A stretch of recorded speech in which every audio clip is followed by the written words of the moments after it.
Hello, my name is Charles Edobo. So today I'll be sharing with us the story of my life. It's long, but I'll be cutting it gradually. So today I want to share with us how my journey began. In 2012, I was worried.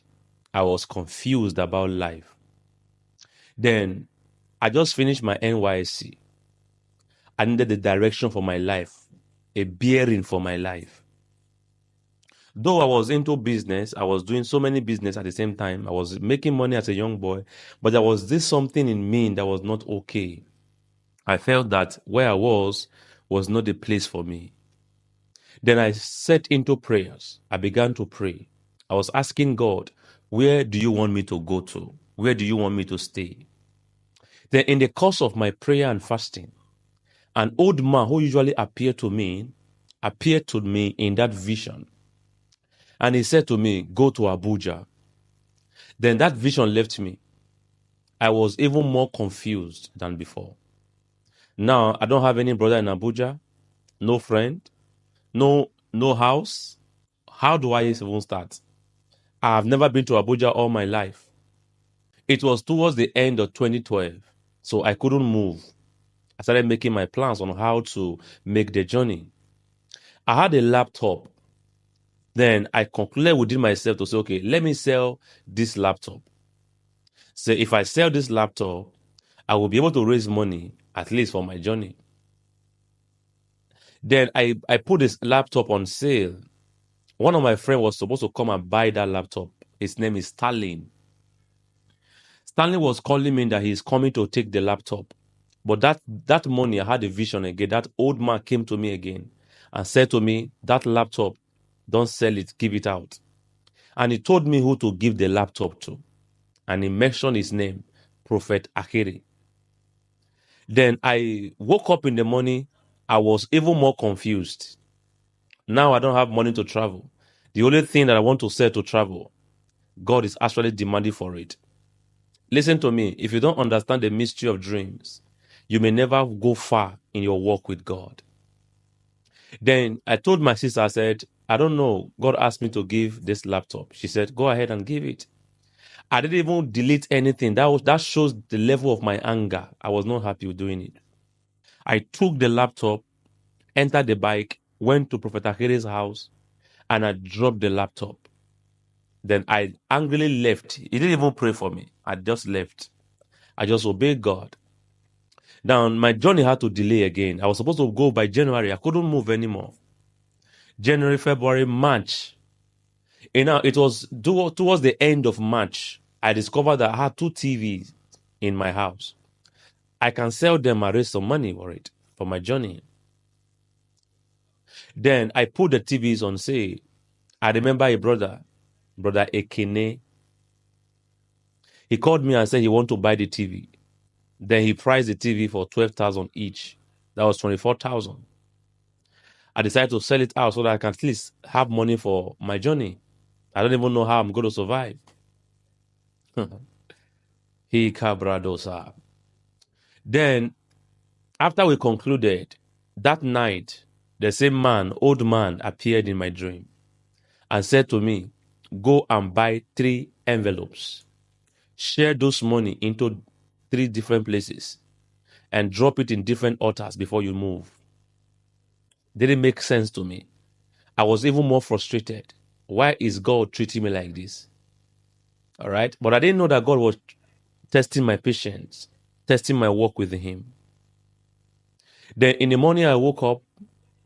I went across my house. There's a shop owned by the man's name is Tosgidi. I went to his shop. I got 3 envelopes, and I shared the money into 3 different envelopes. Then I went to Prophet Akiri's church. I dropped 1 on his altar. I went to my church, Omega Fire Ministries, Igwebe. I dropped another envelope there. I went to Awunchi as I was taking my journey. I dropped the last envelope there. And the Lord spoke to me and said, you will never be stranded.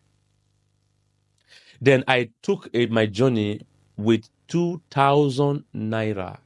April 5th, 2013, I took my journey to Abuja with 2,000 naira.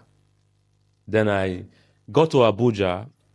I became more confused. Number one, no brother, no sister, no friend. Number two, no money. How do I survive in this land? The first thing I did as I arrived at Abuja was to drop from the bus. I removed my shoe and I began to pray. Lord, I take this land. I will never be stranded in this land. Those that were there inside the bus were looking at me as though I was a madman. The things of the spirit, they don't make sense to people who are not in the spirit. But what I was doing was I was taking the territory for myself. Then I entered. I got to Barnes the first time. The place looked so beautiful. Then the first person I approached, a lady, just to ask about the whereabouts of our church. They say the way the lady looked at me, she looked at me from up to toe. It was like I was smelly. She just eased and she left. Mind you, I only went with one shoe, 2 trousers, and 2 shirts with small bag. That was what I used in going to Abuja. And I became more frustrated. Where do I even go? But I calculated it that I have to go on Friday. It was on Friday because I believe that Fridays are always for vigils in most of the churches. So in case I don't have anywhere to stay, I will just enter the church, any church that they are doing vigil, that I will pray with them, then sleep there. Then I was crying. I was crying like a child. Tears was just running down from my eyes. I was asking myself, how can I allow myself to be fooled like this? What am I even doing here? How can I allow myself to be fooled like this? Then it was around 8 in the evening. I didn't even know what to do. No food. I don't even know what to do. I was so confused about my whole life. So confused about everything. I felt like just giving up. The next thing that happened was God said to me, leave where you are now, cross to the other side. You are going to meet a tithing man. Tell the tithing man to take you to Omega Fire Ministries, Abuja headquarters. Then I entered I met the man. I said to the man, please take me to Omega Fire Ministries headquarters, Abuja. The man said, I don't know the place. Let me just try. I entered. He was carrying me around. Then I was more frustrated. Then I saw a Redeemed church. And I said, look at this Redeemed. Please, sir, can you enter this Redeemed? At least let me stay here for the night. As he was about to enter the Redeemed, the light flashed on the signboard of Omega Fire Ministries. I said, that is Omega Fire Ministries. Take me there. Lo and behold, that was their fire night. First Friday of every month. I was so excited. So excited. So when I got there, I met a brother. Brother is now an apostle. Brother Austin. I explained my ordeal to him. He was so moved and he encouraged me not to worry. I stayed with him that day, that night. We were just talking until the service started. When the service started, I was at the back. All of a sudden, I lifted up my eyes. I saw my uncle in front. I was so excited. I said, God, this is how you walk. You are indeed a miracle working God. I was so happy seeing my uncle inside the church, not knowing that God has another plan. Then after the service, I waited because I have always been in the sanctuary department to clean up the church with the people. Then I approached my uncle. He was so excited to see me. So, wow, you are here in Abuja now? I said, yes. Then I started explaining to him all the things that God spoke to me, how God, I have an encounter with God, how God asked me to come to Abuja. Lo and behold, my uncle looked at me and he said, you can't stay in Abuja. There is no job here in Abuja. You have to go back. And mind you, my uncle was living in 3-bedroom flat just with his wife. I never knew that God was working. He said, please go home, go back home. And I said to him, Uncle, I can't go back to the village. Then, after the sanctuary cleaning, he entered his jeep and he drove away. Later, he came back. As he was going, came back. I believe his conscience didn't allow him. He came back and he gave me 2,000 naira. Probably that was for transportation. In case I don't know, say I didn't tell you. He gave me the 2,000 naira. I was so excited. I said, thank you, sir. But I was not going to use that money to travel back home because God asked me to leave. Then, you see this picture right here. Then I started staying here. I stayed here for 3 months.